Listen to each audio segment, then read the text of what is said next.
Hello, this is Eye on Africa. I'm Yena Lee, and these are the top headlines on the continent tonight. ECOWAS representatives prepare to travel to Conakry after Sunday's coup.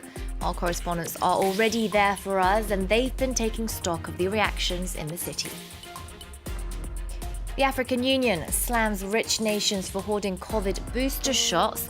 South Africa, though, is doing relatively better than its neighbours, in part thanks to doses made at home.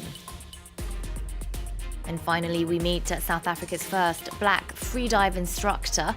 With her foundation, Zandile Ndlovu strives to share the ocean's beauty with underprivileged black youth. Let's start the show with the latest on the coup in Guinea. West African leaders of ECOWAS are to meet in Conakry on Friday.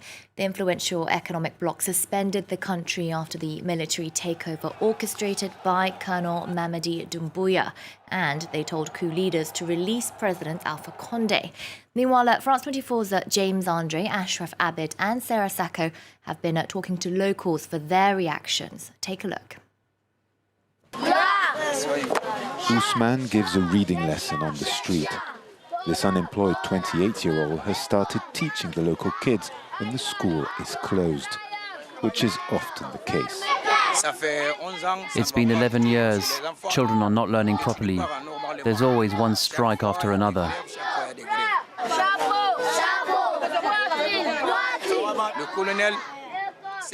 We are very happy with what the Colonel has done for Guinea.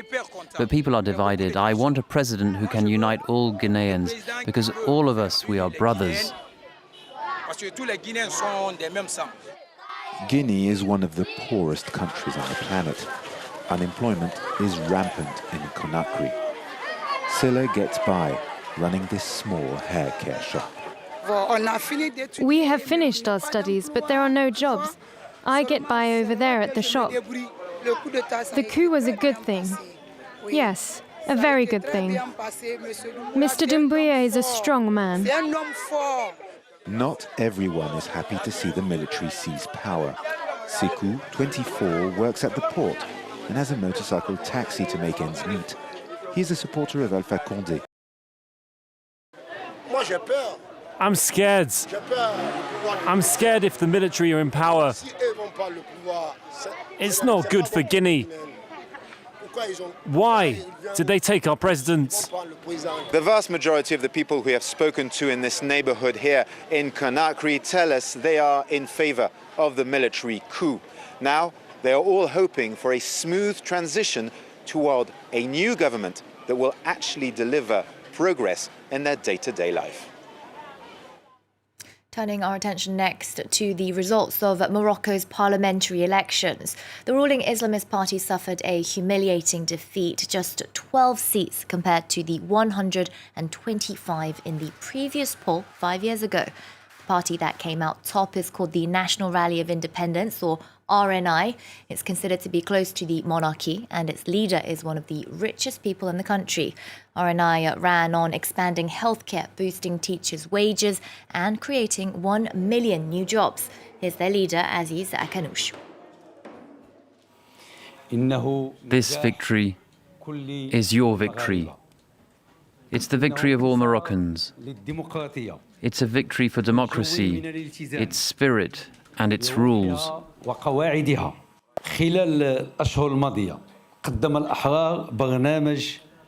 During the last months, we presented our electoral manifesto, made of 5 commitments and 25 practical measures. The manifesto will constitute the basis for the negotiations with the national parties for the constitution of a majority that is strong and homogeneous. This majority will break from the past and will have a common vision and an ambitious governmental program. Time now for a quick look at other stories on our radar tonight. The conflict in Ethiopia between federal forces and Tigray rebels continue, and with that, the battle to control the narrative. Thursday, the government claimed that they'd won a battle in the neighbouring Afar region. The Tigrayan side, though, says they simply left the area as there were no more fighting going on there. Thousands of people have died in the violence so far, and 2 million people have had to flee their homes. Execution by firing squad, that's the sentence a Cameroonian court handed down to 4 men behind a school shooting. 7 children were murdered in the southwest Anglophone city of Kumba last year. The assailants were found guilty of terrorism, assassination, and attempted secession. Cameroon hasn't actually carried out a death sentence since 1997, meaning they'll likely spend the rest of their lives in prison. And once again, the African Union has called for rich countries to stop hoarding COVID vaccines, this time taking aim at booster shots. France and Germany, for example, are gearing up for third shots, while millions of lives on the continent are still at risk. Only 3% of Africans have been fully vaccinated, and one study found that wealthy nations will have a surplus of 1 billion doses by the end of the year. Though Africa lacks COVID vaccines, in some places it's producing them, and sometimes for export.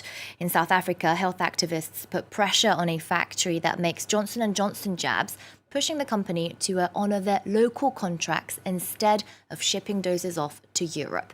Advocates also hope that patent rights will be waived so more vaccines can be produced on the continent. Our correspondent Nadine Theron has this report.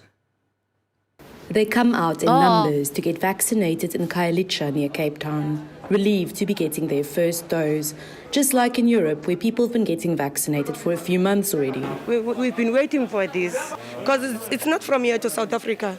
They have to get it somewhere else.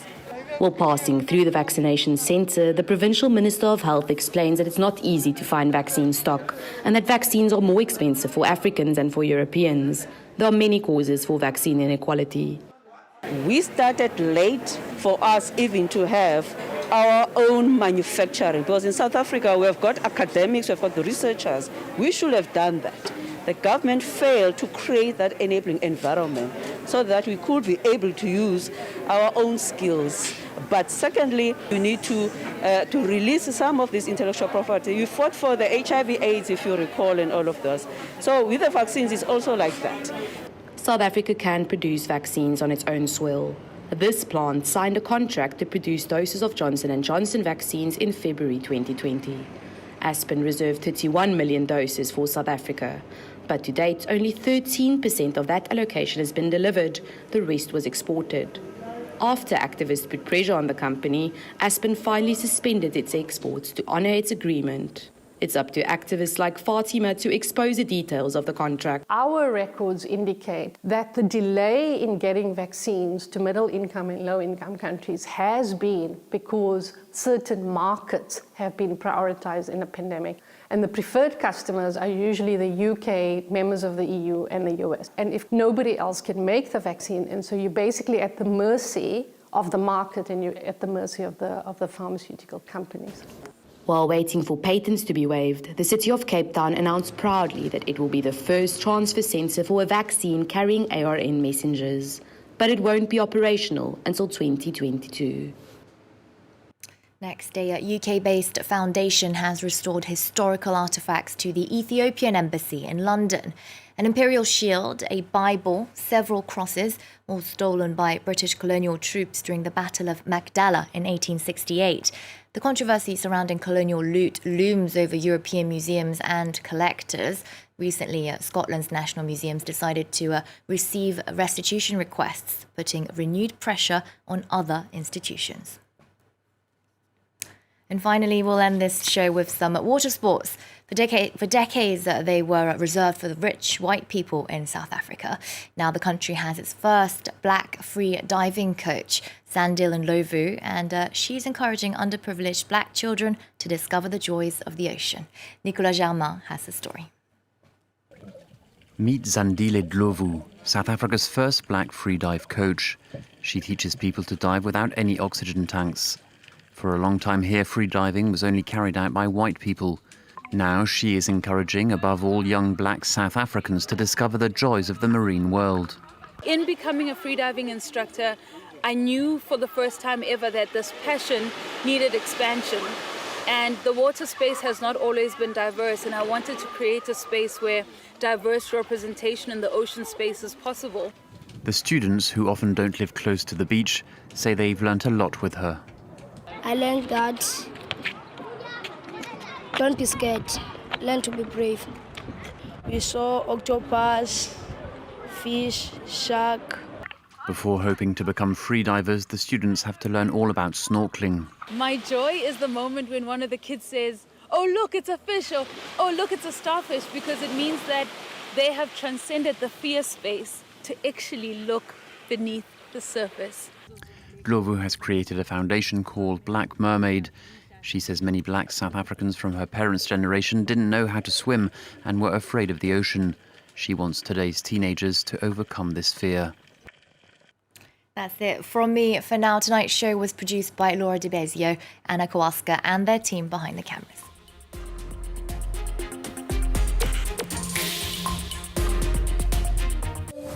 Stages of military operations to disarm Iraq, to free its people, and to defend the world from grave danger. It was unfinished business from the first Gulf War. The citizens of Iraq realized, there's no authority, and that's when our troubles really began. Never before in the history of America has the President of the United States authorized human beings to be tortured. For the next episode, tune in tomorrow at the same time and watch our full programme on Saturday, September 11th. Climate change is forcing Senegal to revive its Great Green Wall project, on hold now for 15 years. The Pan-African Agency is in Louga in the northwest to talk to the people there.